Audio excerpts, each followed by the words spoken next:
Today on Indystyle, how to eat so you feel full. Yes. And Joining us right now in the kitchen is Jeanette Bronée. She's a self-nourishment coach, and she's the author of Eat to Feel Full. Good morning. Good morning. Thanks for being I here. didn't butcher your name too much. Just close enough? It's fine, I have a big knife. Oh, there you go. So you'll do the butchering. So Eat to Feel Full. It sounds to me like this is, we need to rethink Yes. our relationship with food. Is that what it is? That's exactly what it is, Okay. actually, because we think so much about dieting and, oh, do I eat right, do I eat wrong, but we don't think about how it feels, right? Like, how does it make me feel to eat this way, but also, how do we use food as a fuel for energy, right? So one of the things we're going to do right now is talking about breakfast, for example. That's how we set up the day to have our energy. Maybe not for this guy. Go ahead. No, go ahead. Let me have it. You know we gotta call you out. What's your routine? See, we're learning all about. Well, we're my learning routine's a little new, but I eat oatmeal, maybe some toast, a glass of orange juice. Yeah. Learn from Amber. Oh, a new segment. Oh, that's a good idea. Is it? It's been, the argument has been made over the years to me that it is the most important meal of the day. Wow. Part of it is that our stomach is the strongest in the morning, so there's actually, like, it's getting started when getting our digestive system going. But also what happens is that you're sort of leveling your blood glucose levels, which is the energy for the day. Right. It's your brain food. Because you're breaking the fast. Yes, that too. You're breaking the fast. But it's also your brain food. Your brain actually uses carbohydrates to think. Okay. Right? But also one of the things that's important is that we set up a rhythm. Because if we don't eat, we go in survival mode. Right? So it's good to fast between the meals, but it's great to have a rhythm of regular meals. Instead of this sort of like, oh, I don't know when I'm going to eat, because the body is not really that developed in that sense, right? It still is on the basic natural survival skills. So if we don't eat, it thinks, oh my God, I'm not getting any food. So you hardly eat anything maybe morning and afternoon, and then come overeat at night. You splurge. Yeah, yeah. And we're actually able to do that. That's how we're set up. Right? It's how we're set up to survive. So let's not go in survival mode. Let's instead nourish ourselves. That's the whole point. Master our appetite, master our hunger. And that's by, one of the things I see is that when people have a rhythm of 3 meals a day and maybe a snack, they actually start feeling much more balanced. If not, if we don't eat enough at our meals, just a salad, little thing, not so much for breakfast, then we're ending up in the cookie jar later in the afternoon.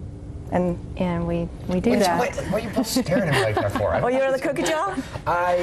See, that's why, right there. No. Okay, we're not pointing anything. It's all about learning. It was technically a freezer. Shifting I was in the and freezer. shifting. Right. There we go. So one of the things I like to do, you can do in the summer, like a lot of times people are like, oh, it's too hot for oatmeal. So I do what I call either overnight oats, or you can do them with a more, like when I travel, I use an instant pack, for example, or if you're busy going to the office.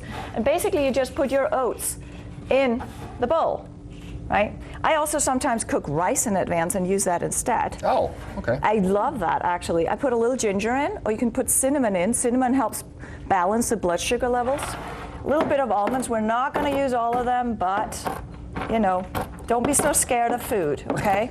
It's like, if it's real food, if it's whole food, you don't have to be so scared of it. One of the things we need for mastering our appetite and our cravings is fiber, fat, and good lean protein. And it makes it pretty simple if we look at it as ingredients, right? And then we just pour some, I use almond milk or oat milk or hemp milk or something like that.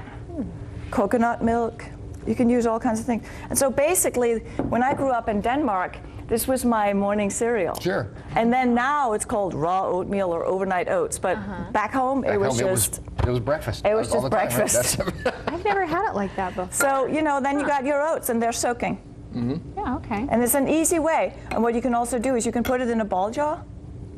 Okay. Or bell jar, I think they're called. Bell jar. And close it up, put it in the fridge at night, and then you're ready to go take it with you to the office. Well, that's even better. So you don't have to spend that extra time in the morning. Yeah. Are all oats created equal? There's like steel cut oats. That's a very good question. They're whole oats, which... You sound surprised. I'm surprised I came up with a very good question because my brain is starved for carbohydrates right now because I have yet to have breakfast. You can have some of this. There you go, exactly. Yes. Well, whole oats actually look almost like rice. And then they get cut in little pieces and they become steel cut oats. Or they become flat and then they become rolled oats. So yes, there are 3 different versions. So the more fiber you get in something is the more whole it is. Oh, yes. And that's one of the reasons why we want whole foods. right? We get more fiber. Do you find that the people that have the hardest time are those that maybe, like you said, they're scared of the cooking, they don't know how, so they don't have that relationship with their food, so they don't enjoy it? Yeah. There's a big part of cooking that actually gets us in contact with our food, right? I touch it all the time, right? Oh, That's why I wear an apron when I cook, right? That's one part of it. But the other one also is understand how it makes us feel. That's also how we get in touch with our food. Do we feel satiated from a meal, or do we feel bloated and stuffed? And, you know, that kind of disconnects us from the food, right? But if we feel, oh my God, I feel nourished right now. I feel really good after this meal. And it gives me energy. Right, there's one thing I often hear is people won't eat a meal because they get sleepy after and feel lazy after. That's because the meal isn't working for them. It's the wrong kind of food. It's just the wrong kind of food. I see. Right, so we can learn how to treat ourselves right. Yeah. What are some of the first basic tips, I guess, in your book, maybe for people who are like, you know, I just don't know anything about this. I want to start. Yeah, where do I begin? That's really great. Yes, it's really a big. Actually, a lot of people struggle with that. Yeah. Okay, I think 3 meals a day. Just try to pin it out into that. Get a rhythm going. Look at your schedule. See where it actually works. Yeah. Schedule lunch in for yourself. Lunch is on my schedule.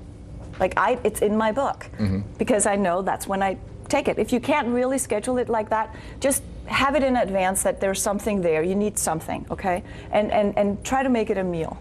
Okay. And then try to pick ingredients that are as whole as possible. Like one of the reasons why I show this is because it's easy. It doesn't have to take a lot of time to just make something for convenience, right? And so pick ingredients that come from the plant kingdom is the first easy step to go. Okay. Shop on the exterior of the outer.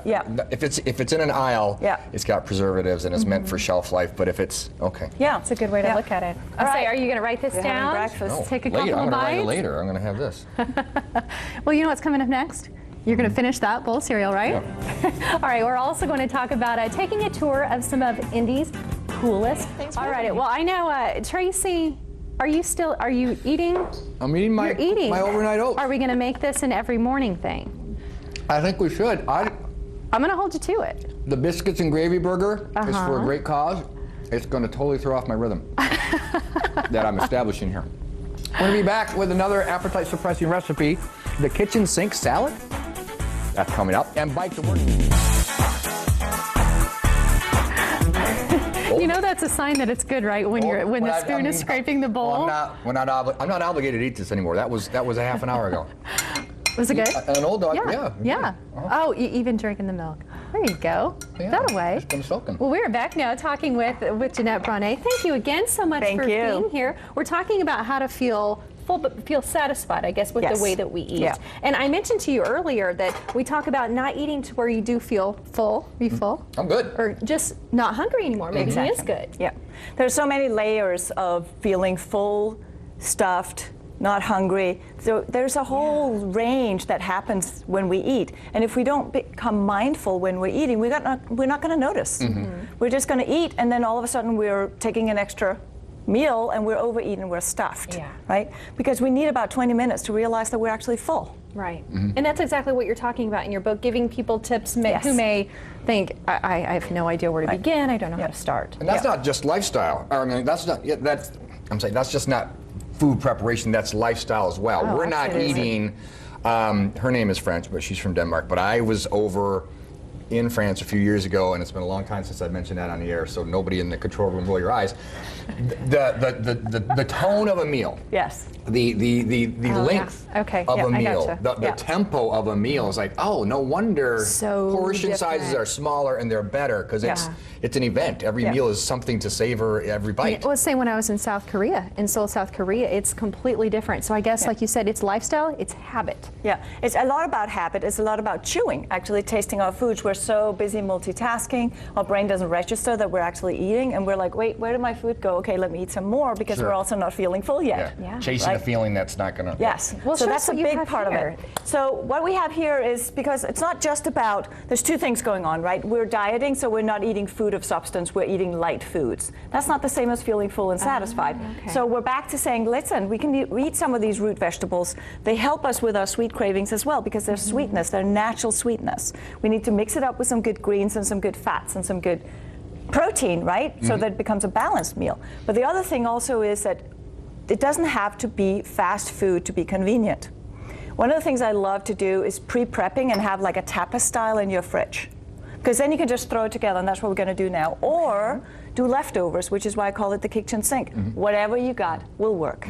Okay. You can throw anything in there. And one of the things I do first is I marinate a little kale. And we do that by giving it a little sea salt. It looks like a lot of sea salt, but it needs to be a little bit more than a dash because you're going to sort of massage it and get it in there and put a little bit of lemon juice in. Right? And get that little guy out. We talked earlier, maybe, people say, I don't have time. It is the time factor. I don't want to say excuse, but maybe their reasoning for not, like you said, fast food is much easier, but hey, this can be easy too. It can be easy too. So we got a little bit of kale, so it's getting ready. It needs just a little bit of extra, right? And then we can pour some of our, I like to use my hands, that's why I wear an apron, get it. Sure. It's easier than having to deal with all of those things. So here's a little bit of leftovers, so we'll put a little bit of leftovers in. And then we'll put a little bit of fresh in, right? And then we can chop some other foods because we want taste as well, right? We want to nourish the mind, we want to nourish the eyes, we want to nourish our body. We want to, that's how we're feeling nourished and complete, right? So we're putting a little bit of all kinds of stuff in. Yeah. Right? We can keep going if we want to, but let's stop. So that looks pretty good. All those nice colors in there. And also one of the things I say when people go to the salad bar, they get a lot of salad on the plate and then a little bit of cucumber and tomato. Get a lot of legume and vegetables on your plate and a little bit of greens. Okay. Right? We like the green foods, but we also want some of that food of substance. We want the fiber. We want to feel full. So how did you come to this way of thinking? Were you raised in a household like this, or did you have an epiphany, or how did you come to be a self? That's a good question, because I think it's a lot of different things. But one of the things that happened was that I was a busy person in the fashion industry back in the day. And both my parents died of cancer. And I was like, wait a minute, something's not going right here. Because not only am I very high risk breast cancer, and I was like, I gotta know how to eat to feel full for myself and feel satisfied and nourished so I don't get on the binge of sugar and that kind of stuff, because that's one of those things with health and, not resisting the sugar cravings. Sure. So I do need to get one of those towels over there, I guess, but can I get one from you? That would be great. Sure thing. Thank you so much. So here we're getting something together here, right? So that's pretty much our kitchen sink. Yes, beautiful. I can show that. It's easy, right? And we can put a little olive oil on top. And the right kind of filling. Yeah. Yeah, and it feels nourishing, right? This is a different version of a salad. So I wrote the book partly because so many people get caught in this whole binging thing because of not feeling nourished by their food. But for me too, it was that learning, how do I actually nourish my body? Yeah. Very good. Where's the book available? It is available online. It's available on my website as well. Okay. And there's a couple of independent bookstores as well. Great. Book people have it too. We'll put those links on indystyle.tv. Now, I had breakfast. So I get to have lunch? It's a little soon in my rhythm to be having lunch, so you should. All right. Well, thank you. This is perfect. Wonderful. Thank you so much. Again, we'll make sure we have the information where to find your book. Sounds good. Yeah, this is great. Enjoy. Thank you again. I'm sure I will. When we come back.